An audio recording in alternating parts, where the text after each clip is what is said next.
Hello UPSC aspirants.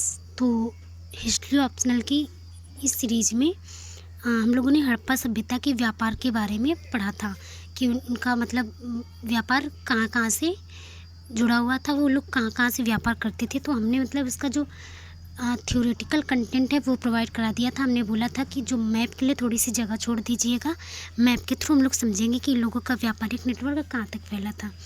तो अगर सबसे पहले आंतरिक व्यापार की बात करें कि इन लोगों का मतलब भारतीय क्षेत्र के अंदर कहाँ कहाँ व्यापार होता था, तो जैसे माना ये हड़प्पा, यहाँ पे हड़प्पा नामक स्थान है, तो इनका जैसे हो गया लोथल से, बालाकोट से, यहाँ की जो नगरीय संस्कृति होगी माना हड़प्पा, और जो ग्रामीण संस्कृति थी जैसे आमरी नाल, कोट दीजी और सोथी सिसवाल, तो ये इन सबसे इनका आंतरिक व्यापार होता था। मतलब ये ग्रामीण क्षेत्रों में चीज़ें पहुंचाते थे और ये लोग शहर वगैरह में, तो मतलब ये इनका नेटवर्क आपस में जुड़ा हुआ था। तो ये हो गया आंतरिक व्यापार का नेटवर्क।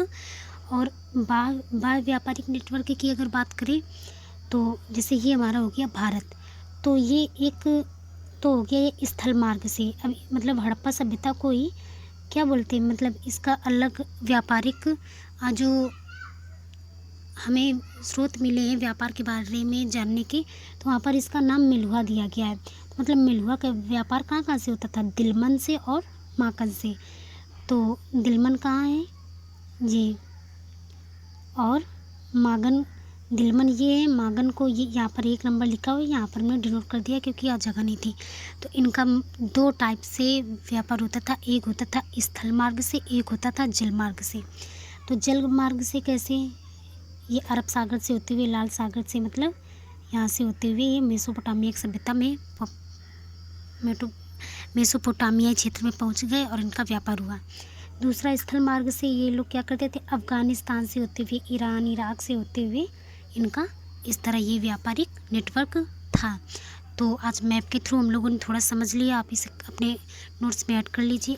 अब देखते हैं कि नगरीकरण के उद्भव, मतलब इसके उद्भव में और इसके पतन में, दोनों को एक साथ देख लेते हैं कि मेसोपोटामियाई जो व्यापार था उसकी भूमिका क्या थी। तो जैसे कि सीरियन रत्नाकर ने नगरीकरण के उद्भव एवं पतन दोनों में मेसोपोटामियाई व्यापार की भूमिका पर अत्यधिक बल दिया है। इनके अनुसार मेसोपोटामिया में अक्कार के शासक, जो मेसोपोटामिया था, मेसोपोटामिया कहाँ है, मेसोपोटामिया सभ्यता यहाँ है, तो यहाँ पे जो अक्कार के शासक थे उन्होंने, सॉरी ये मेरा नोट्स में पीछे ऐड था इसलिए हमने इसको डॉट डॉट कर दिया था। तो मतलब इन अक्कार के शासक ने ये बोला था कि जो दिलमन है और माकन है तो यहाँ पर मेलुहा या हड़प्पा सभ्यता के शासक आते थे और वहाँ पर डेरा डालते थे। तो यहाँ पर आप लोग ये नोट कर लीजिए क्योंकि हमारे ये नोट्स में पहले ऐड था और ये हमने ध्यान नहीं दिया। फिर मेसोपोटामियाई लोग लाजवर्द मणि, इमारती लकड़ी, हाथी दांत की बनी वस्तुओं के निर्यात पर बल देते थे। मेसोपोटामियाई लोग क्या करते थे, मतलब इन हाथी दांत वगैरह इन सब के निर्यात पर बल देते थे। मेसोपोटामिया तथा हड़प्पा के बीच नियमित रूप से वस्तुओं का आदान प्रदान होता था, मतलब ये जो इनका व्यापार था वो डेली होता था। फिर भी ऐसा मानना अति संयुक्तिपूर्ण होगा कि हड़प्पा सभ्यता के नगरीकरण तथा पतन में मेसोपोटामियाई व्यापार की निर्णायक भूमिका रहे। मतलब अब हम अगर यही मान बैठे कि मेसोपोटामियाई व्यापार की वजह से इसका कुछ मतलब पतन में कोई कारण है, तो ये गलत बात है क्योंकि हम 100% इसको मतलब श्योर नहीं कर सकते हैं। तो इस तरह आगे देखते हैं। अब जैसे कि हम क्यों नहीं मान सकते कि इसमें मतलब हड़प्पा सभ्यता के जो पतन हुआ है उसमें मेसोपोटामियाई व्यापार की भूमिका है कि नहीं। तो पहला जो कारण है वो ये है कि हमारे पास कोई निश्चित आंकड़े नहीं है कि दोनों के बीच आदान प्रदान की जाने वाली वस्तुओं की मात्रा क्या थी। दूसरा, हड़प्पा सभ्यता के अंतर्गत भारतीय उपमहाद्वीप में भी एक व्यापारिक नेटवर्क कायम हो चुका था। बताया कि आंतरिक क्षेत्र में बड़े पैमाने पर व्यापार होता था, तो मतलब एक काफ़ी बड़ा व्यापारिक नेटवर्क कायम हो चुका था। तीसरा, हाल के शोधों से पता चलता है कि हड़प्पाई लोग कच्चे माल के लिए भारत से बाहर देखने की बजाय भारतीय उपमहाद्वीप के अंदर उपलब्ध संसाधनों पर ज़्यादा बल देते थे। मतलब पहले जो हड़प्पा सभ्यता का व्यापार इनसे हुआ, लेकिन कुछ समय बाद इनके व्यापार से कोई चर्चा नहीं मिलती। तो यही मतलब देखा जाता है कि आखिर क्या ऐसा हुआ। तो यही 3 रीज़न दिए गए कि हो सकता है कि मतलब जैसे भारत के लोगों को कच्चे माल की ज़रूरत पड़ती थी, इस लोग ये लोग यहाँ जाते थे, तो अब इनको ज़रूरत न पड़ती हो, अब लोग ये मतलब भारत से ही कच्चा माल इन्हें मिल जाता हो। दूसरा कि अब भारत के अंदर ग्रामीण क्षेत्र और नगरीय क्षेत्र का एक अच्छा मतलब विकास हो चुका था, तो यहाँ पर इतनी संसाधनों की खुद ज़रूरत पड़ती थी, तो शायद ये लोग बाहर से व्यापार करना बंद कर दिए हों। तो ये हो गया। अब देख लेते हैं स्थापत्य कला, हड़प्पा सभ्यता की स्थापत्य कला। तो हड़प्पा सभ्यता कई दृष्टियों से विशिष्ट एवं महत्वपूर्ण रही है। इसकी स्थापत्य कला भी अद्वितीय रही है। इस सभ्यता के अंतर्गत हमें 2 प्रकार के स्थापत्य मिलते हैं। पहला राजनीतिक एवं सांस्कृतिक महत्व के राजभवन, दूसरा सामान्य रिहायशी भवन।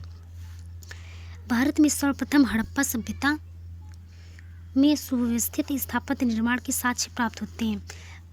सबको पता है कि मतलब सबसे सभ्य सभ्यता अगर माने तो हड़प्पा सभ्यता है, कि मतलब आज से 4500-5000 साल पहले, मतलब जैसे अब की सड़कें हैं मतलब समकोण पे, अब की जैसी नालियाँ, मतलब पहले 5000 साल पहले इतनी मतलब प्राचीन सभ्यता के बावजूद इतनी सभ्य थी, शायद हम लोगों से ज़्यादा वो लोग सभ्य थे। तो हड़प्पा सभ्यता भारतीय संस्कृति की लंबी एवं वैविध्यपूर्ण कहानी का आरंभिक बिंदु है। हड़प्पा पूर्व ग्रामीण संस्कृतियों को नगरीय सभ्यता बनने में 1000 वर्ष से अधिक समय लगा। अतः हड़प्पा सभ्यता की स्थापत्य की प्रमुख विशेषताओं में इसकी नगर निर्माण योजना शामिल है। तो इसकी स्थापत्य की सबसे महत्वपूर्ण विशेषता क्या है? इसकी नगर आयोजना। मतलब नगर आयोजना कैसी थी? जैसे सड़कें समकोण पे थी, जो इनके घर थे वो ग्रिड पद्धति पे बने हुए थे। वहाँ मतलब बड़ा सा स्नानागार था, मतलब बहुत सभ्य लोग थे ये।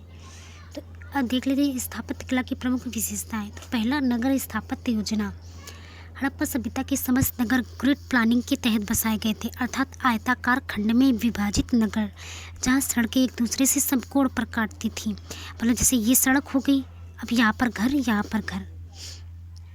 अब नगरीय आयोजना, दुर्ग और निचला शहर, मतलब 2 टाइप में बटे हुए थे। दुर्ग क्या थे? ये ऊंचाई पर स्थित थे। भवन प्रशासनिक व सांस्कृतिक महत्व के थे। हो सकता है दुर्ग में मतलब थोड़ा अमीर लोग रहते हों और वहाँ पे कुछ प्रशासनिक कार्य वगैरह होते हों, प्रशासनिक भवन वगैरह। और निचला शहर था, इसमें मध्य वर्ग के और सामान्य लोग निवास करते थे।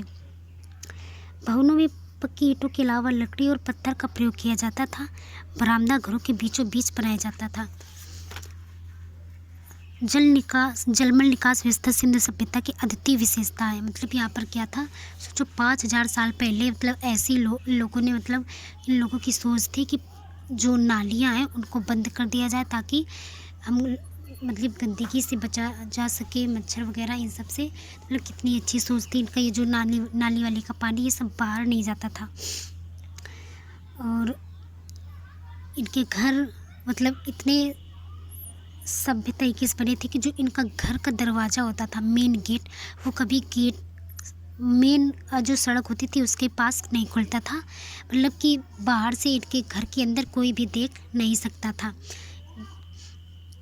इस सभ्यता के अंतर्गत सभी प्रकार के भवन मिलते हैं, किंतु मंदिर का कोई स्पष्ट प्रमाण नहीं है। तो यहाँ पर मंदिर नहीं मिले हैं। विशाल स्नानागार को हड़प्पा सभ्यता की प्रमुख इमारतों में गिना जाता है। ये मोहनजोदड़ो की गढ़ी से प्राप्त हुआ है। और जैसे धोलावीरा से एक बावड़ी प्राप्त हुई है। बावड़ी मतलब बड़ा सा तालाब। तो अब ईंटों का प्रयोग, तीसरी इसकी विशेषता क्या है? ईंटों का प्रयोग। हड़प्पाई स्थापत्य की एक बड़ी विशेषता है बड़ी संख्या में पकाए गए ईंटों का प्रयोग। इन ईंटों का प्रयोग न केवल राजनीतिक एवं सांस्कृतिक महत्व में अपितु सामान्य घरों के निर्माण में भी हुआ।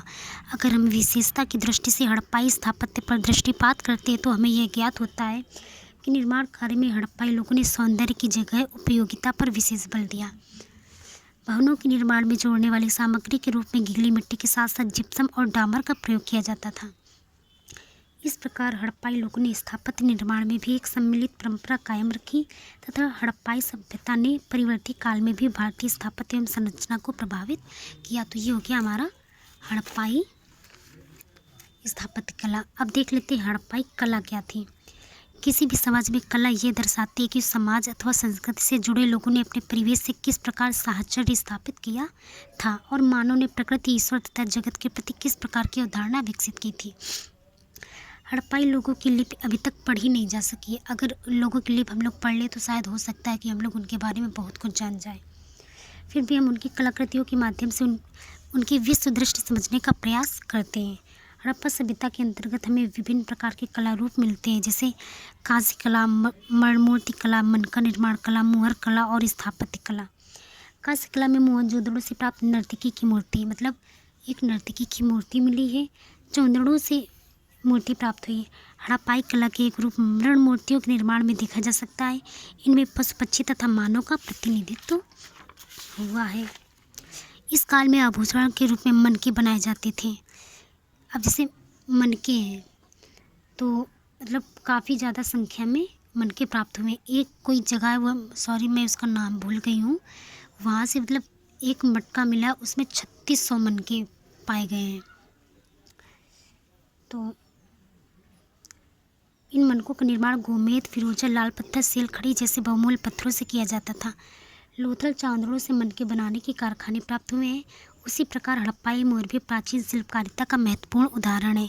अधिकतर मोहरें सेलखड़ी से निर्मित थी। इस प्रकार हड़प्पा सभ्यता के अंतर्गत हमें विविध कला एवं देखने को मिलते हैं, किंतु हड़प्पा सभ्यता से प्राप्त कलाकृतियाँ की संख्या सीमित है। फिर भी इसने भारतीय कला की आधारभूत संरचना निर्मित कर दी है।